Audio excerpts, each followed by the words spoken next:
Faith in the modern world, balancing life and worship. Hey there, beautiful people. Welcome to today's podcast where we are diving deep into a topic that we all can relate to. That is faith in the modern world, balancing life and worship. Now, I don't know about you, but sometimes it feels like life is a never ending to do list, right? There is work, school, there is work, school, social media scrolling, grocery shopping, which is basically a mini Olympics these days. And somehow we are supposed to find time to worship and grow spiritually. So let's be real. Sometimes it feels like we are juggling flaming swords while riding a unicycle. And in the middle of all that, we are trying to hold on to our faith. Well, today we are going to talk about how to actually do that. I will share my own experiences, some funny stories, and strategies to stay grounded spiritually, no matter how crazy life gets. Are you ready? Let's get into it, man. Now, the challenge of modern life. Okay, let's start with the obvious. Life in the modern world is busy. I mean, who's got time for anything anymore? Between deadlines, family responsibilities, friends, and the daily chaos of life, sometimes worship feels like an afterthought. And let's be honest, some days my spiritual life felt like a checklist item more than a relationship with God. I remember a time when I used to juggle everything, and my morning devotion was grabbing my coffee and hoping my Bible app would remind me to read something. It was more like reading for the sake of reading than actually hearing from God. And if I am being honest, it was not really working for me. It felt like I was getting spiritually behind while I was hustling through the world. But I realized that if I didn't make time for my faith, I was missing out on something which was way bigger, real peace. And trust me, no amount of caffeine can give you that. Now let's move on to the struggle what am I saying? The struggle to prioritize worship. Here is the thing that I want you to hear. Life today is full of distractions. The world is constantly screaming for our attention. We are constantly checking emails, texting, scrolling through TikTok videos of people dancing or giving motivational speeches. And yes, sometimes I'm guilty of that too. In a world where busy is the new normal, we need to find a way to prioritize our worship and faith. You never had that moment where you felt like you are drowning in work, but you see your Bible sitting on your desk, staring at you like, hey, you remember me, and you feel like guilty for not opening it. It's like that one friend you promised to call back but never did because, well, you have been busy, or had Netflix have happened. Instead of calling your friend, you just saw one beautiful movie which was inspiring and you decided to watch it. It's a struggle, right? But I realized that the secret is not finding more time. It's about making time. Just like we prioritize that one 30-minute episode of our favorite series. I don't know. Maybe you like the soapy operas or you like whatever it is that you make time for. So don't act like you don't know. We can prioritize moments with God too. So practical strategy. Let's move on to practical strategies for staying faithful. All right, let's talk about some strategies that can help us stay faithful in the modern world. I'm not talking about doing an overnight transformation. Trust me, if I could change everything in one night, I would be a miracle worker. But these small adjustments can make a huge difference. Here's what I have learned and what I have tried. One, you have to start your day with intention. Now, I know this sounds cliche, but hear me out.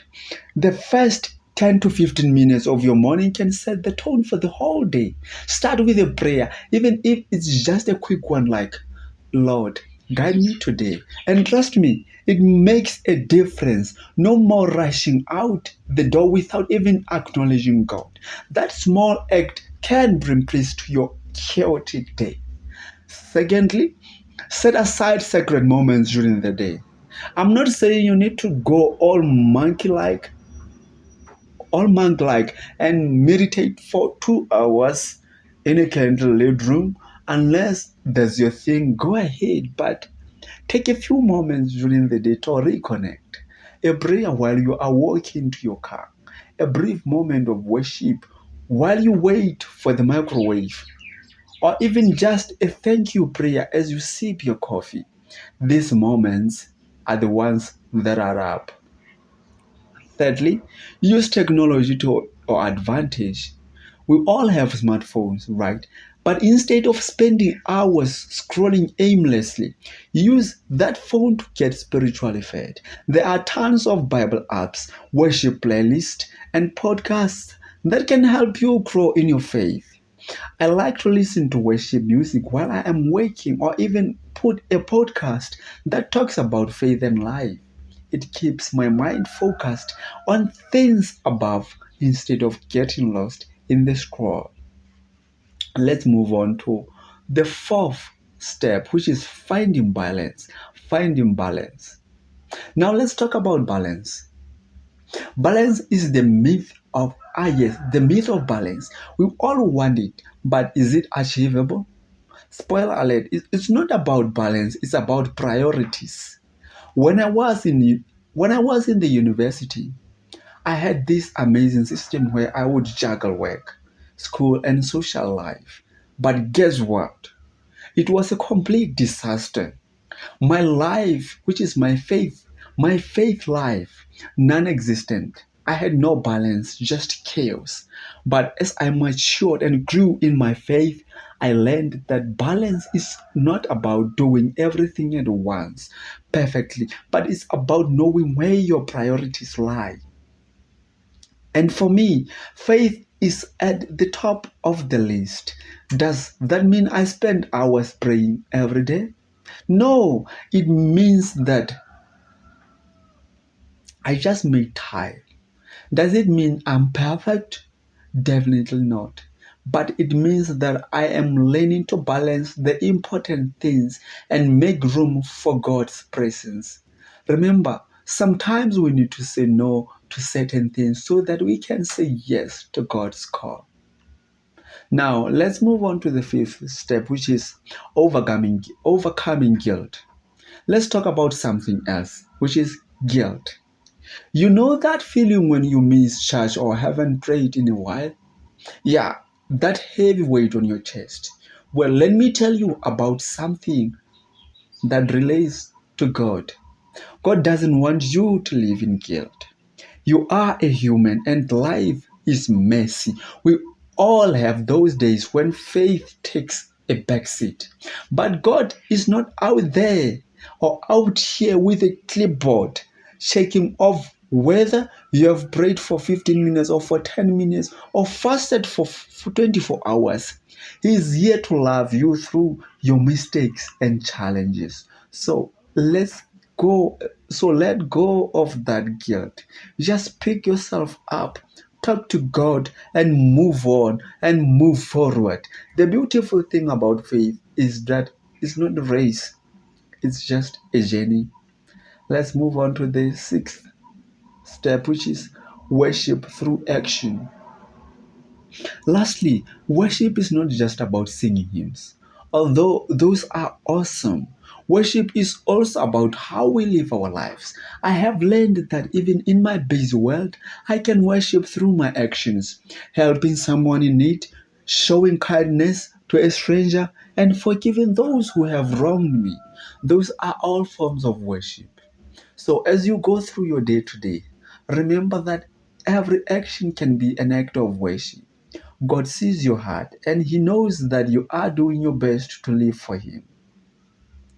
All right, my friends, That's all for today's podcast. I hope this episode has helped you think about how to balance life, faith, and worship in today's busy world.